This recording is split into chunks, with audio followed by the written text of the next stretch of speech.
Trey, how do the Browns look? We've been hearing all week about how great their defensive front is.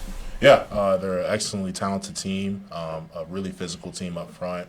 They do a good job of dictating the tempo in a lot of situations, and they've been playing some good ball this year. And it's an NFL, man. Everyone's great, and you never take an opponent lightly. And I think they're a great team. Trey, this is probably a better question after this happens, but what's it like getting ready to play 3 games in 11 days? How do you treat it? It's a gauntlet. I've always taken the mentality when I first got to the league, never look too far into the schedule until it's pretty much present. And, eyeing this down isn't great, but at the end of the day, we'll eye down any challenge, and we're ready to play regardless of situation, circumstance, or time, man. We can play on concrete, put the ball down, we're ready. Might feel like concrete, huh? Yeah. Hey, I'm ready for it, man. Let's go. People talk a lot about Myles Garrett, obviously, but there's more to their front than just him, right? Absolutely. What are the biggest factors that they do? What do they try to accomplish there outside of just him? Yeah, I think just being a physical presence. I focus mainly on the interior guys in my position. Obviously, guys like Myles and players across the league, they're talented. You can see them pop off on film at times. And I just think they do a great job as a defensive unit, being physical, setting the tone, and playing with effort. Trey, it seems every year you guys are pretty good at screens. Why is that, from your perspective? Yeah, I think our coaches do a really phenomenal job of setting it up, and the way we install screens and the minor details and the way they want us to attack it as linemen just makes a lot of sense. I know when I was a rookie and I first got here, it took me a while to sort of understand what we're trying to do, but over time you think about how much sense it makes in the way that we install it and how we teach it. I mean, it makes it really effective when you simple it down.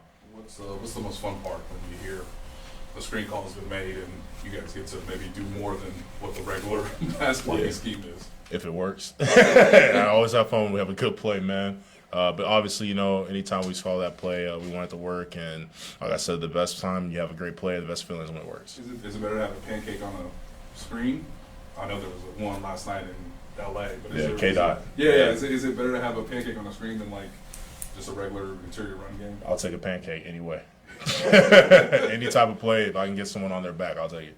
What does that winning drive do? It wasn't pretty. It wasn't an 80-yard pass play. I mean, you guys had to go down and make play after play after play to keep it alive. What does that do for a unit? It just shows resolve, and at the end of the day, doing whatever it takes to win. That's indicative of a great team. Finding a way to win might not be pretty, but you won. At the end of the day, you look past the year, and it might not be beautiful, not be perfect, but as long as you get the W, that's what matters in that win column. You want to just keep building those and stacking those up. And we know our ultimate goal as an organization and where we're trying to head towards. And, guys in the locker room, we're going to keep fixing and just keep being our best and trying to follow the guidelines of our coaches and be the best players we can be. But, man, to finish a game with a W, you'll never hear me complain.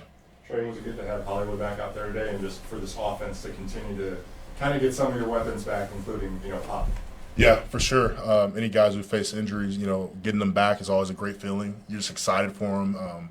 I know Hollywood has a passion for the game of football. You can see it and the excitement in his face, today. But anytime you can get a guy back, it's always a great feeling. I'm just happy for him. Trey, just considering the rotating players at left tackle with Creed and really the whole line, how important does communication become when you guys have different guys rotating that spot? Yeah, I think communication as an offensive line is extremely important. Making sure we're all, playing through the same set of eyes and seeing the same thing, speaking the same language. And our coaches do a phenomenal job making sure any man that's ready to play the position is ready to go out there and play at a high level as well.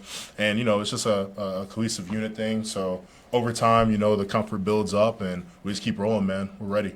This is the last. This is the last team you're going to play that's not in a playoff position. You expect any different effort from a team like this versus Steelers, Broncos, Texans? Honestly, no, man. In the NFL, everyone's trying to fight, claw, and trying to get in a win. And at the end of the day, regardless of record, guys are playing with pride. And, as a football player, if I was on the worst team in the league anywhere, I'm going to play my hardest no matter what happens.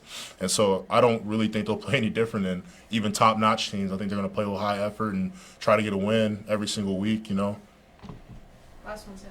Obviously, the Chargers ran a few stunts where you ended up on Bill Mack on a couple of plays. How much do you have to study what the edge rushers might do if they get inside, given that there's probably not a lot of clips on that with film? How do you prepare for something like that? Yeah, I think sometimes in very downs and distances. You can see different rush packages and sort of expect certain things in terms of like their moves, habits, how they're going to rush an interior player versus like a tackle. Games are a pretty effective way of getting to a passer a lot of times in football, and I feel like you just face those guys and you just sort of figure it out on the fly a little bit, if that makes sense, but not really overlooking it, but you just don't spend a whole lot of time on it. But ultimately, those guys can move down inside and give different rush patterns and variances. Thanks, Trey. Yeah, thank you all. Trey. Appreciate it.